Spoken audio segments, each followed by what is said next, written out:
Good morning. Welcome to First Christian Church Salina's Facebook page. Glad you could join us. Today, I wanted to talk about how we want to help one another. You know, most of us, probably every single one of you, wants to make the world a better place. I know I do. But one of the things I've discovered is that to try and make the world a better place, the problems are so big that we truly do need to team up with others and combine our efforts. But here's the problem. When we go combining ourselves with others, we're making ourselves vulnerable. We're taking a risk. What if somebody else doesn't want to work with us? Think about those of you who have worked with big brothers or big sisters. You have to go through this whole application process and get an FBI check and all of these things. What if they reject you? It's tough to do that. It's like going to a country club, you know? You have to put in an application and show all of your income, and you get rejected. We have to do that in so many areas of our life. Who wants to do it just to see if you're good enough to work with this group to try and make the world a better place? You know, it's kind of like joining a family. I remember years and years ago when I went to Thanksgiving with eventually my wife and with her family, meeting her dad for the first time. Yikes, that was terrifying. You knew, sure, it's all casual conversation, but you knew you were risking being rejected. And nowadays, have you noticed we're living in a culture where everybody's got these expectations and you've got to be perfect. And if you're not perfect, you're not enough. We're in this culture now where men have to be real men. The only emotion that we can share is anger. And we got to have a scary face. We can't be tender. We can't be soft. We have to be strong and we have to be manly. And we have to have deep voices. And anybody who doesn't measure up, they're out the door. And women, you know, now it's this culture where women have to be women. They have to be quiet and soft and they have to dress like women. They can't wear pants because then they might be powerful. Then they're encroaching on angry men's position. It's just nuts. The expectations are so high. We want to make a difference. We want to make the world a better place. But, you know, how do we join with others? It's too risky to do that. Here's the good news. Jesus will take you. Jesus will take anyone. Jesus called the least, the last, the lost, the fishermen, the smelly shepherds. Jesus called the lepers to follow him. Men, women, Samaritans, whoever wanted to follow Jesus could follow Jesus.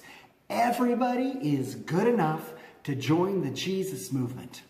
Everybody's good enough to join in with the Christian community and do that. Now, I recognize that not all churches follow the Jesus rule, that there are churches that say, no, you've got to be good in these areas, and you've got to be enough.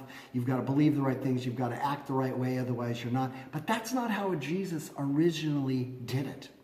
Now, somebody might say that the scriptures that are above us here, the Deuteronomy 30 passage and the Matthew 5 passage, when you look at those and you realize, oh my gosh, look at the standards here, how good you've got to be. You know, 10 commandments, no adultery, no swearing, none of this. And Jesus says, not only no adultery, but you also can't look at a woman lustfully. The standards are so high. But here's the important thing to remember about that Deuteronomy 30 passage, where we choose life, and Jesus's passage and commentary on the 10 commandments and don't covet and things such as that, is that Jesus and Deuteronomy, the community's already formed. Those aren't entry requirements. In Deuteronomy 30, Moses has got everybody there. They're getting ready to move into the promised land. They're saying, look, God has already saved you. You've already crossed the Red Sea. You are no longer slaves in Egypt. Now, do you want to continue in a relationship with God and have life? Here's the rules. You're already in, but here's the rules for real life. Jesus, at the beginning of the Sermon on the Mount, which is here in chapter 5, Jesus has called his disciples, those who are following him. They're already in. And he says, look, I've accepted you. You're with me. Now, here's the way that we want to live. If we're going to change the world, if we're going to transform the world and make it a better place, this is how our community is got to live. You know, we're not going to be in a community where we're eyeing one another for eye candy. We're not going to be in a community where, sure, I'm sitting here in church worshiping God, but I'm really coveting somebody else's clothes or somebody else's iPod or iPad or whatever else, or their phone. We're not going to be coveting. Coveting and focusing on that isn't going to lead to life. So here's the most important thing I want you to remember. Yes, in order to save the world, in order to make the world a better place, we do have to live at a higher level. And Deuteronomy teaches that higher level. And Jesus teaches that higher level. But the important thing is everybody gets to join the movement first. You don't clean up your act and don't think lustful thoughts and then we'll let you in the Jesus community. No, Jesus says, you're in. Now let me tell you how you can become the change that you want to see in the world. Amazing. Okay, we're all in this together. Well, just a picture of this. I ride the bus, and I was riding the bus yesterday here, our Salina City Go. And I watched something happen. With the bus drivers and the 5 different lines that they've got going, an assist is very difficult. What an assist is they have to lower the back gate, and somebody in a wheelchair or somebody in a walker, this is the only way they can do it. And what happens is they can't just stop at the stop and let people on and off the bus. Boom, that happens quickly. With an assist, the bus driver has to get out, go around to the back, open up the back, lower the gate, and allow the people to get in on their wheelchair or whatever. Well, I watched this one assist. It was a transfer down at 7th and Walnut, and they come in and they're rushing because this woman who's in a walker, she's just enjoying herself, enjoys the attention. She gets off to go to catch from the green line to the yellow line and do the transfer. So the bus stops. 2 other bus drivers run to the bus that just pulled in, and all 3 of them are working together to help this transfer happen in a quick manner. You see, they're in, and they've got the one goal: to help keep these buses running and to help this woman and respect her, even though she's moving kind of slow. But everybody joined together. It's just about being a decent human being. And they all love and support one another, those bus drivers do. It was an amazing thing to watch. How about us?